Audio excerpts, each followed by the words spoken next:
water presentation on our analysis of the draft EIR, some insights that we've gotten through our studies of that so far. And then we'd also like to sort of give a little background on the EIR process and how that will unfold in the coming weeks and months. And then we'll be having the different people, we've broken down the EIR into a number of different subsections, all the different chapters. So different people in our committees will give short presentations on each thing, on the hydrology, on wastewater treatment, aesthetics, air quality, biology. So we're going to try and have a 3 to 5 minute presentation on each one of those. And there's like 12 different sections there. So that should take about an hour. My introductory remarks will hopefully take 15-20 minutes. And then we can work on questions, answers, things like that. Because we have so much information that impart and sort of try and get through with hopefully not getting too technical and bogged down in details, I'd like to ask that we sort of save all questions until the end, because if we start having each person answering questions, I think we'll never get through the presentations tonight. And then after this is over, then I think if you have certain specific interests, you can find the person who gave that presentation and ask them one-to-one or in small groups after the main part breaks up. And the fellow water people, if I miss something or something, be sure to yell at me. So that's sort of the agenda. Now, the process for the CEQA process, or the California Environmental Quality Act, is when an EIR is determined as necessary, there's a notice of preparation, and that was done months ago. The notice of preparation was put out. A number of people in the community made comments on that notice of preparation, and from those comments and the project, the county's consulting firm, Analytical Environmental Services, put together a draft EIR, and they released that on January 9th with a 45-day comment period. So the end of the current comment period is February 27th. And have we been passing out the flyers to everyone, or is that? Yeah, no, okay. This is the same thing that's up there? No, that's a little different, Okay. but I'll talk about that in a minute. But the flyer there the flyer that is being passed out with hard copy is a one-page thing, and that has the information as to where you can submit documents, as well as information on how to reach all of the Board of Supervisors who will be doing the final vote on this EIR, as well as how to submit a letter to the editor, because I think mobilizing community input and having people express their opinions to the wider community is also important. So if you have certain issues that you think are important that you come across in this, letters to the editor are always appreciated. There's a couple more seats up front, you guys. Peggy and Todd, if you guys want to come sit down, you're way in the back. There's 2 more up here. So after the 45-day comment period, the county's environmental consultant firm will have to take all of the comments submitted and respond to them as far as if there's substantive issues raised in the comments. So the county is now saying sometime in March or April they will be putting forward a final EIR, and they are then be holding a planning commission public hearing on that EIR sometime in May or June. And that will also be an important part for when we see other issues, even in the final EIR that we have issues with, to make your comments known to the Planning Commission. And then after that Planning Commission public hearing, the Planning Commission will make a recommendation to the Board of Supervisors, and then the Board of Supervisors will vote on that. that draft of the EIR submitted to them. Now, one thing we've done is the lawyer for the Gateway Neighborhood Association, Marcia Burke, has submitted a letter to the county requesting an extension of the 45-day comment period. Given the complexity of this document here, and the lack of the county supply and Crystal Geyser supplying a number of different important referenced materials in the draft.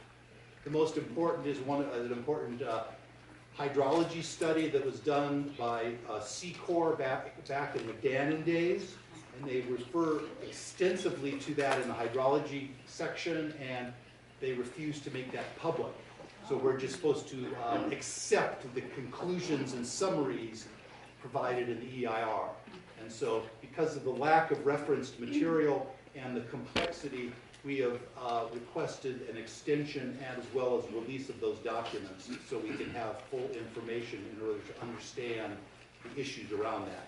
So we just sent, that was just sent off today, so we'll see how that unfolds, but we can't assume that we'll be successful in that. So we're going under the assumption that the deadline for comments to the county is February 27th. 5 p.m., yeah. At 5 p.m. So we find that the draft EIR, and let's see, I'll bring up the first slideshow here, is a really long, involved document. There are a whole number of different documents, and I'm not sure how many of you have gone to the county website to take a look or download the different documents, but it's broken up into an introduction, executive summary, a project description, environmental analysis, and then a whole number of different Section 4 subsections on aesthetics, air quality, biological resources, cultural. As you can see, it goes on and on. As well as then the most important thing, there's a lot of little surprises in other CEQA considerations 5.0. And then there's an analysis of alternatives, and then some different other miscellaneous file item, report preparation, how they did it, and references and initials used in the reports. Can I say one thing, Bruce? Sure. Don't expect to be able to go to hydrology or read all the hydrology information. There's hydrology information all over the place.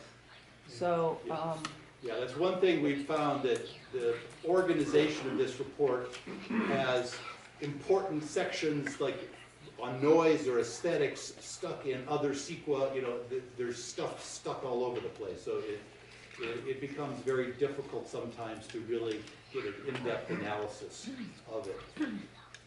In addition to the main EIR documents that you see here, there are the Appendix Files.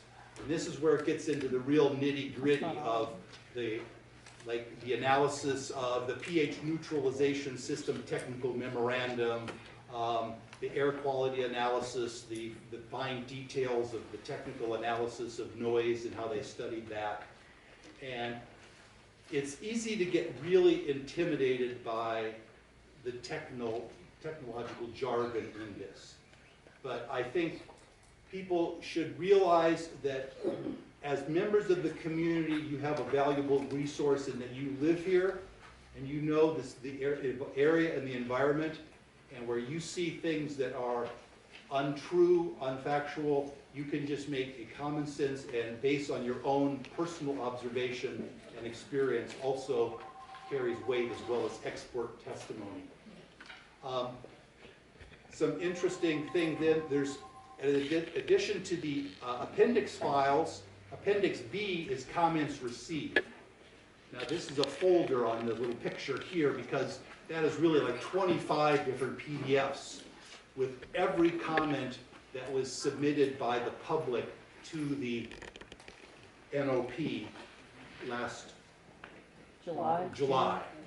So it might be interesting. The first document in Appendix B is an index which if you submitted a comment, it's sort of good to see if see your comments.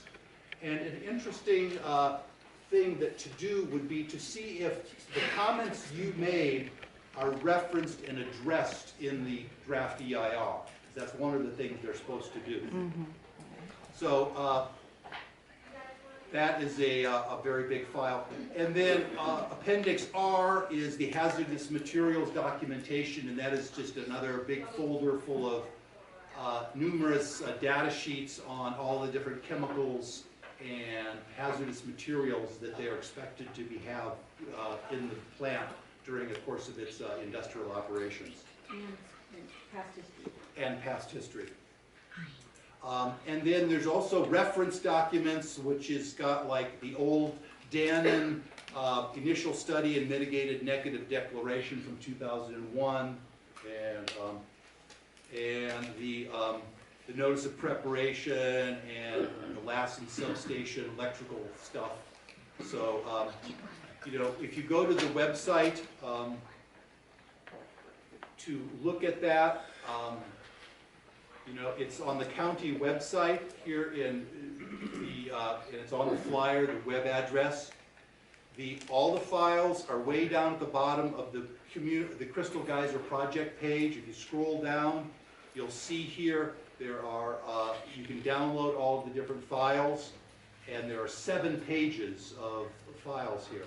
Not and is the appendix is in that? No, well, these are the original DEIR, like section 1, 2, 3, 4. Okay. Then page 2 has more of the EIR, the draft EIR, and then it starts to go into the appendix files down at the bottom, and then it goes on and on and on and on.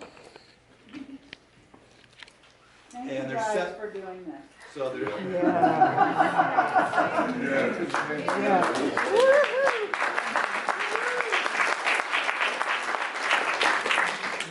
So,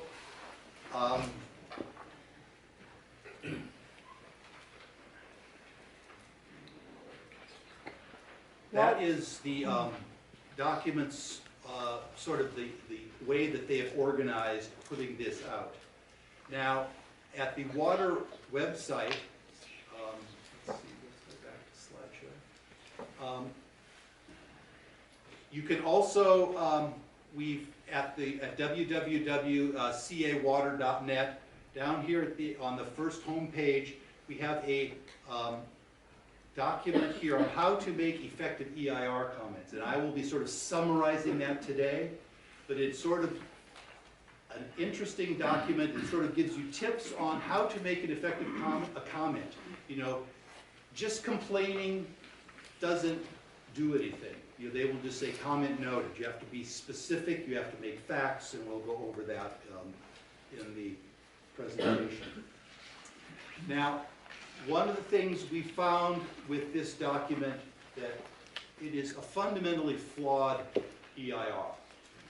We've hired 5 different consultants that will be analyzing air, hydrology, traffic, noise, and wastewater treatment plant systems. And those of you who have made donations, your donations have helped pay for these consultants. Some of them are not cheap, as well as our lawyers. And so we have those 5 consultants going into the in-depth technical stuff on them. But in going through this document, we found just numerous factual errors. We found errors of methodology, they're not explaining how they're coming up with these numbers. They pull numbers from the air. They make unsubstantiated statements about what they say this is how it is, and they then don't back that up. And we need to sort of pick that apart. And our environmental consultants will be able to go into the technical details on like noise and decibel levels and how other things get impacted over time, and temperature and humidity, and how you analyze noise things, and the same with traffic and with hydrology and everything like that. So they'll be doing a lot of the technical heavy lifting, And, you know, depending upon your own experience, you might have some insights there too, but it'll be important to go into whatever detail and level of experience you have. But when you first, just be prepared, when you first look at these things, it can be somewhat intimidating. I'm going to bring up here. Now, the introduction page here and the first couple of things I think are good for everyone to read. They sort of give a background of what the purpose of it is. They lay out the notice, the scoping, sort of the structure of how they're analyzing that. And then sort of how they're addressing, in the introduction, they say how comments are addressed in this section. So like in air quality or like in biological, these comments are addressed in section 4.3 biological, they talk about where in the report they are then addressing all of the different issues. So that gives you a good background as to how to get into the report. The executive summary is also a good thing to start with. That sort of gives areas of controversy, and then it also has this chart, which is sort of scary because it basically, they're saying almost everything has no significant impact. Or significant but unavoidable. Right. Yeah. So I think you can go through this like in aesthetics, the way the plant appears to the public and from the views is, less than significant. And they just, air quality less than significant. And you can go through septic tank use and everything, no mitigation required. All of the different, they have 4 different proposals for how they are going to deal with the wastewater treatment system. And when we go into that section, we'll cover that somewhat more. And depletion of groundwater is less than significant, no mitigation required. So as you go through, so less than significant. They said that truck noise could be significant to 1 or 2 houses, but that's about it. They say that operational noise could be significant, but they don't see any kind of noise from the plant itself. They just see noise. The only significant noise would be from the nearly 1 megawatt worth of propane-fired generators that they could use for supplemental power. And the increased truck traffic along the route, less than significant, no mitigation required. Increased traffic volumes, no mitigation required. Conflict with adopted policies, plans regarding bicycle or pedestrian trafficway, less than significant, no mitigation required. So you can go through that and see what's happening there. We will be the different reporters that will be coming up here in a little bit will sort of address that in a little more detail for each section on what that is. So, in making comments, let's see if we can go back to the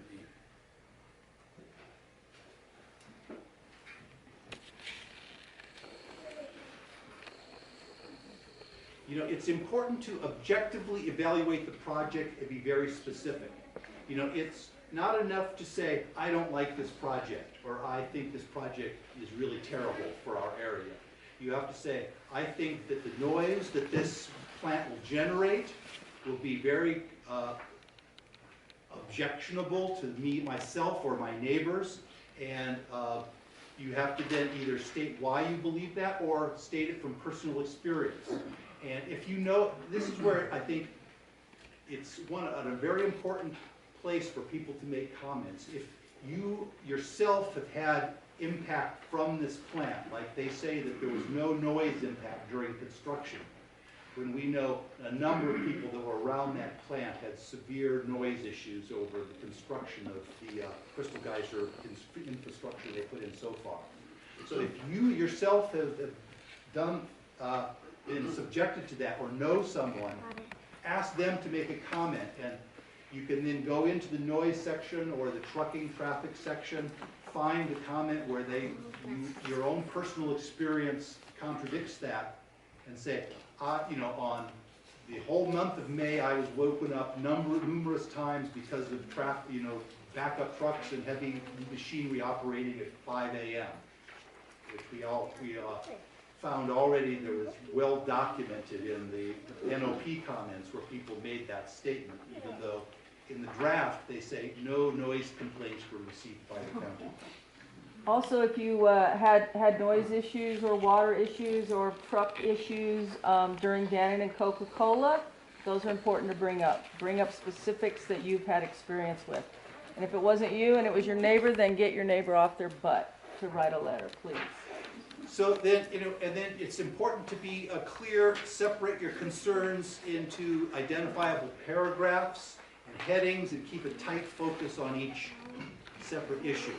Don't mix topics, because you have to assume that not only will the Planning Commission and the environmental consultants be reading this, but if in the future there is legal challenges to this EIR, a judge in Sacramento could be reading this and has no, knowledge of the issues or anything like that. So you have to assume that your comments will be going part of the public record, and you consider ways to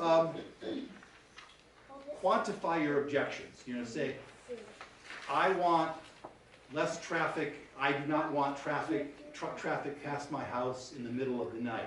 Please restrict operations to, daylight hours, so we do not have nighttime waking up.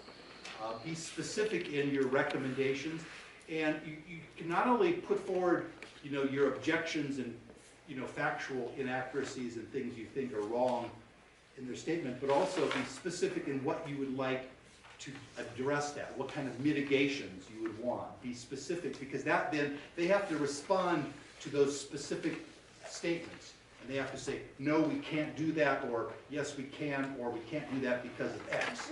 But that gives them a comment they have to respond to. If you just say, I don't like the noise, they don't have to make any kind of response. They'll just say, we know that, and we upset. Whenever possible, present facts or expert opinions. But if you don't have that, which many of you may not have, that you provide personal experience or your personal observation. That's very important. And you can point out inconsistencies in the data where you think that there are things that they did not cover or they covered wrong. It's important to look at that. And it's important if you reference anything in your comments, like if you're saying, if you reference a county ordinance or some kind of state law on noise or something on CEQA that you found on